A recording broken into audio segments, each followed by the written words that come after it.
Последниот месец граѓаните се жалат дека не можат да извадат лични карти и пасоши. Повеќе од 3 месеци нема регистарски таблички, а сега фалат и свидетелства. Освен 9 оделенците и матурантите кои ги подигнаа документите поради потребата за упис во средно училиште, односно на факултет, сите други ученици ќе чекаат до крајот на оваа година. Причината, како што информираа од Бирото за развој на образование, била дека поради моменталната ситуација не можело да се организираат свечености, иако мерките за заштита од коронавирусот се речиси целосно олабавени. Имајќи предвид дека училиштата во вакви услови не можат да организираат настани за делење на свидетелства.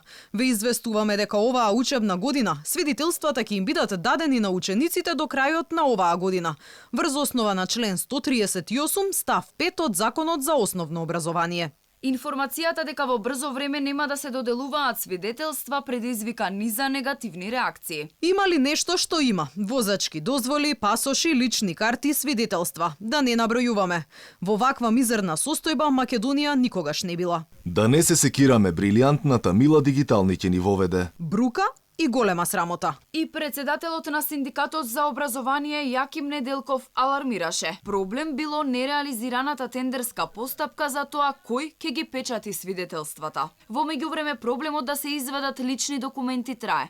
Граѓаните постојано се обидуваат да закажат термин за пасош или лична карта, но не можат да го добијат операторот кој треба да ги информира кои термини се слободни. Голем дел од граѓаните се жалати дека не можат да ги возат своите автомобили, бидејќи не можат да ги регистрираат, а пробните таблички траат само 5 дена.